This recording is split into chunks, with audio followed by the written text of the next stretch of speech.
All right, so this is my question. Like, respect to LeBron, everything he does, all the great things. I'm not getting into that. When I heard it, what I thought about is, to me, they say when you get in therapy, most things you're healing from your childhood, most things that you go through that you got to undo is from your childhood. Can a trauma response be something positive? So the way he's like, I don't want to be alone. I'm scratching and clawing for my marriage. I want to be here. Is that something where it can still be rooted in a childhood trauma, but it comes out as a positive result in adulthood? That's what I want to know. It's how it's being phrased. Can a trauma response be positive? Your bodily reaction to trauma is a survival mechanism. So that means that something intense really happened to where your brain remembered that, yeah, we don't want to go through that again. So therefore, anything, depending on how the trauma is encoded, it can generalize. So it can be a bad thing and it can be a protective thing. A protective thing is sounds like a better way of saying it. Like for instance, in his scenario, it sounds like it's more of a protective thing. It's a bad thing when it's overgeneralized. For instance, it takes one little aspect of the event and go, okay, that is going to look like trauma, even though it's not. But to answer your question, I think that because it's more from a protective place of not wanting to be alone, because connection is important to human beings. We thrive and we grow off of connection. As a matter of fact, we've only survived as a species because we got together in small pockets of communities, formed groups, developed cultures and society. So to answer your question, Kay, it's yes, you can seek something positive on the backside of a really bad event, in my opinion. Yeah. If I could come in there, For sure, for sure. Come on. because Dr. B definitely gave those guidelines for like the definitions very well. I think in a lot of instances, when we hear someone go through something, we assume that their response to survival has to be something negative, when in fact it could be just knowing the reaction and knowing the things that I went through. And like Dr. B said, I don't want to go back. So in this case, instead of some other people in his situation may be like, well, I've been alone all my life and that's how I'm going to go through it because nothing good has come to me from trying to seek those things out. It can be really destructive in relationships or avoiding in relationships. And on the opposite, he said no. And I love the way he said, once he figured out how it felt from a young age, he was like, well, I don't want that anymore.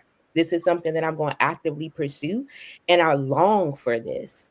And I love to hear a man say that because we don't get a lot of clips like that in the media when it comes to talking about marriage and connection or friendships. Like we said, we're born, and come into this world. We're technically not even alone there. We come in a vessel, and you have to be in that vessel in order to survive. We need other vessels to be able to survive, to be able to play off of, to be able to learn from.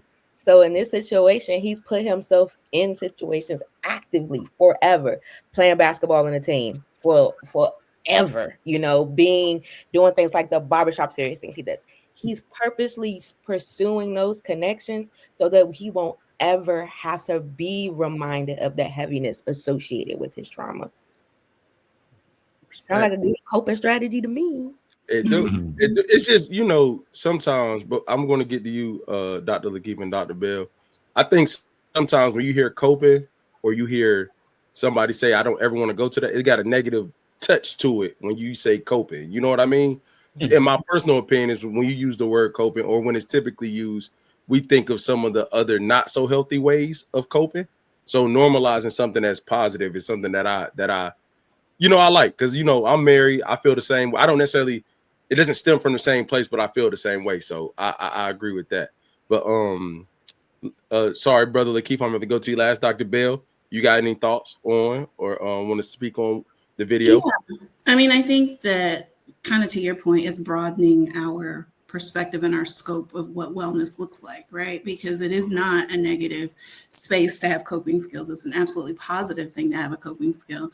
The coping skill is response to maybe a negative thing or a negative trigger, but the coping skill in and of itself is absolutely positive. Additionally, I think something else we're talking about here is learned behaviors, right? So I think sometimes when we talk about trauma responses in that way, to your point, that may have a negative connotation, what we're really talking about is this man is talking about learned behaviors that he has now that are positive, that can be traced back to something that may not have been positive, but now he has learned how to navigate in a way that is more conducive to what he wants his life to look like. So learned behaviors are a beautiful thing when they're positive. Mm-hmm. Oh, I know. And when I was listening to it, for me personally, I feel like depending on what your perspective is or what your ear is, you can interpret it either way. I could understand how some people may hear that and say, so is he saying he's afraid to be alone? That he'll fight, claw just to have someone around in the effort to not be alone, and how that can kind of read as like, okay, well, that sounds like a trauma response. But then on the other side, I hear a very much healed response to where as though he had this adverse childhood experience where he learned that connection is very important to him. It is a part of his value system. And so, by any means necessary, and I don't think he necessarily means it in the sense of like, oh, I'm just going to keep people around for the sake of keeping people around. He's saying that if I have meaningful connections in my life, which is that with my wife and my children, I will always fight to keep those connections and keep them thriving and keep them healthy, because my adverse experience has taught me or informed my value system that healthy connections is how I thrive. It is how I live. So in listening to it, I hear a very evolved man who's just saying that, look, out of everything in my life, my relationships are the most important thing to me. Oh, fire. Um, do you all believe? So you all said this, and then we're gonna jump to a question. I heard all of you say. I heard all of you allude to, being with somebody, or the premise of being with somebody is togetherness, connection. We need it. Does that connection? This is not solely to LeBron or the marriage thing. Does that connection always look like a romantic or intimate connection in order for humans to fill that void? Because we're talking about this man and his wife and his kids.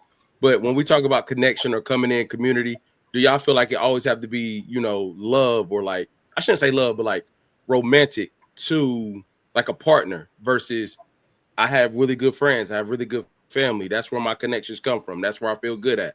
Is there a difference between that type of love, and does it give a different feel, I guess I'm trying to say, versus a partner? Well, I would say to that, the Greeks defined love by 4 different words because they understood that love exists in many different facets. So romantic love is probably one of the most intense loves that you could have. I will say that one of the most powerful ones, but it's not the only one. And it doesn't diminish those other loves as far as like your friends, family in the context of siblings, aunts, uncles, cousins, love for animals and things like that. I don't think love is one of those things that's monolithic. It expands and it has to have different connections. And for some people in their life, let's be transparent, romantic love just does not work out for them, whether that's because factors within themselves to where they're not able to access it or maintain it, or because the opportunities never present themselves. So that feeling of connection has to expand in other arenas. So then they end up having more meaningful relationship with their best friends, or meaningful relationships with the family that they grew up with, or the adopted family that they take in. So connections and love, it just doesn't exist in a romantic sense. It exists in a very broad, wherever you find that fulfillment, that connection in a sense. And to piggyback off of what Q said, like he said it earlier in his example, as long as it's a meaningful connection.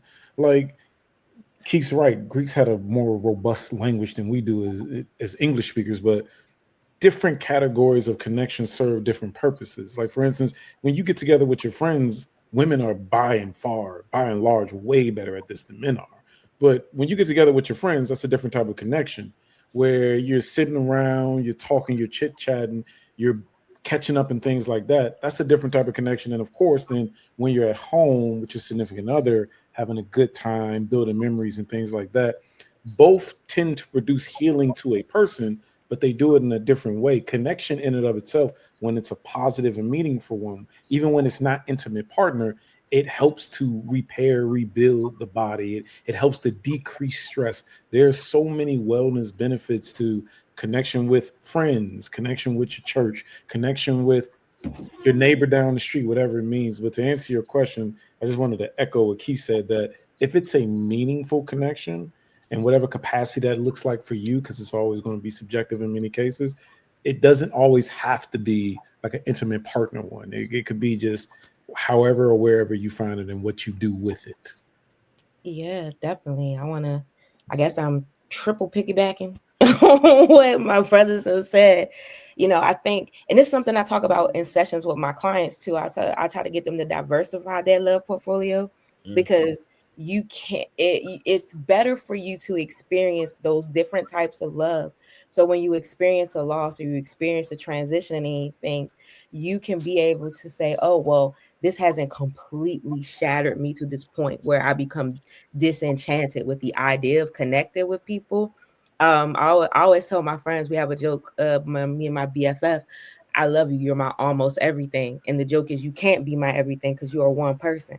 And you need to explore what it feels like to have great familial love, what it feels like to have a true platonic love, a love that does not require the same level of certain emotional tears with a romantic love. You need to be able to experience a spiritual love, whether that be in church or a spiritual group or all those things. They feed you differently, and they also give you the room to have healthier relationships so that you're not trying to put this onus on one person to show up in every way, in every aspect of your life, in order for you to feel like this is real love, if you get what I'm saying. Yeah, 1000%. 1000%. All right, so Dr. Bell, do you have anything on that before we move on to the questions that we got for tonight's show? Just adding, I think to Dr. Elliott's point, therapy sessions. I can't tell you how many clients have come to therapy very specifically because they were feeling despondent around not finding that romantic partner yet. And the lack of control that we have over whether or not we're going to be in love with this perfect person, right? I mean, that's a journey. So being able to find spaces where you are connected and rooted really meaningfully in other domains of your life is vastly important to your mental health. Yeah, for sure. Dot, you got anything, bro, before we go on? You muted. I don't have anything on this one. Okay. All right. That's a bet. All right. So we're going to jump out there a little bit on this first one, man. Just a little slight jump, not too far. You know what I'm saying?